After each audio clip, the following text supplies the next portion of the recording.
और फिर उसे फटकारा। तू कौन होता है इसे रोकने वाला?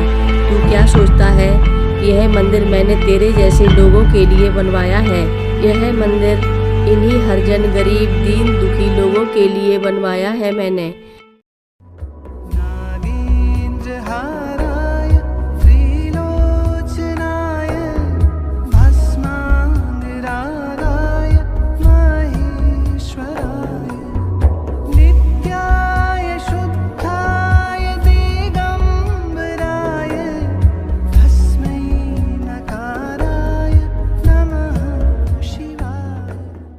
रक्षा सूत्र चैनल पर सभी भक्तों का स्वागत है। हम सभी भक्तों को महाराज जी की अद्भुत पावन कथाएं सुनाने जा रहे हैं। कृपया सभी भक्त ध्यान से सुने।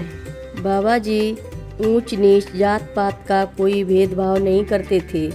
दलित हो, हरिजन हो, सफाई कर्मचारी हो, मजदूर हो, यदि वह भावपूर्व प्रसाद लेकर आया तो बाबा जी ने उसे प्रेम पूर्वक ग्रहण किया। अहंकार से पूर्ण लाया गया अच्छा से अच्छा व्यंजन ठुकरा दिया। यहाँ महाराज जी के दलित प्रेम के कुछ दृष्टांत दिए जा रहे हैं। लखनऊ के हनुमान सेतु में प्रतिष्ठित हनुमान मंदिर में बाबा जी अपने कुछ भक्तों के साथ गए थे।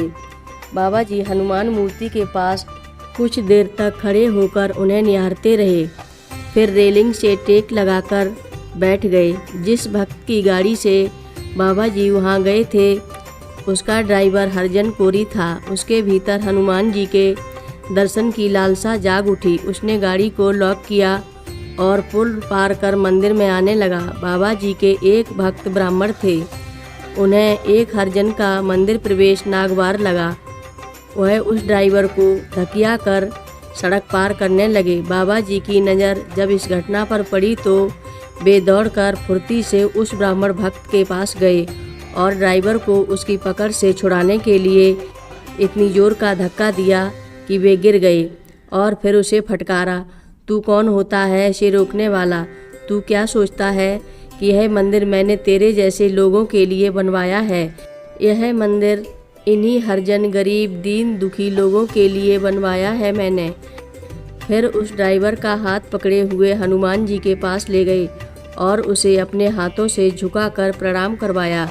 ड्राइवर महाराज जी की इस दीन वत्सलता से आत्मविभोर हो महाराज जी के चरणों में गिर पड़ा। उसकी आंखें छलछला उठी। घटना बजरंगगढ़ की है। एक दिन पास के रूसी गांव से एक हरिजन युवती गिलास में दूध भरकर महाराज जी के लिए ले आई। जब वह रास्ते में थी तभी महाराज जी ने राधा राधा पुकारना शुरू कर दिया।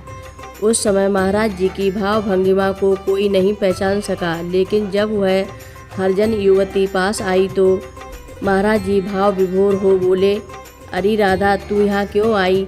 मैं तो वहीं आ रहा था तेरे पास। चल चल, मैं वहीं आता हूँ।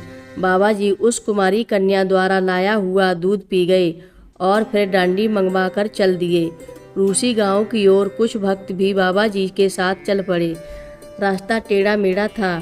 डांडी वाले तंग पगडंडी पर कुछ दूर चले पर एक मोड़ ऐसा आया कि पहाड़ की तरफ तो एक भारी भरकम पेड़ खड़ा था और दूसरी तरफ खाई थी। महाराज जी को डांडी में बिठाए वह मोड़ लांग पाना लगभग असंभव था। अतएव डांडी वालों ने हिम्मत छोड़ दी और कहा कि महाराज जी के उतरे बिना मोड़ पार नहीं कर सकेंगे। परंतु महाराज जी ने जिद ठान ली कि हम तो डांडी में ही जाएंगे। कुछ भक्तों ने भी डांडी वालों से आग्रह किया कि वे निश्चिंत होकर आगे बढ़ें।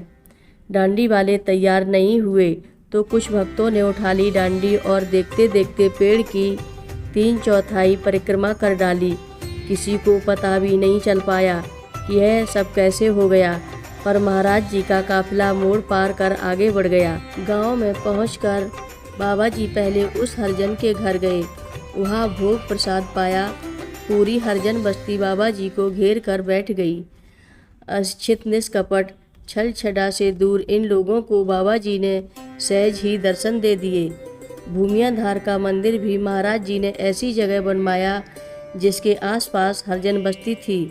बाबा जी के कई भक्त मुसलमान भी थे। बाबा जी उनके घर जाकर प्रसाद पाते थे। आश्रम में भी हर जाति और हर संप्रदाय के लोग एक साथ बाबा जी का प्रसाद ग्रहण करते थे। सब में एक ही आत्मा का दर्शन महाराज जी की अपनी अलौकिकता थी। हर रोज़ महाराज जी की कथाएं सुनने के लिए रक्षा सूत्र चैनल को अवश्य सब्सक्राइब करें, शेयर करें और लाइक करें। घंटी बजाना ना भूलें। कमेंट बॉक्स में लिख भेजें, जय नीम करोरी बाबा जी महाराज। बोलो नीम करोरी बाबा जी महाराज की जय बोलो।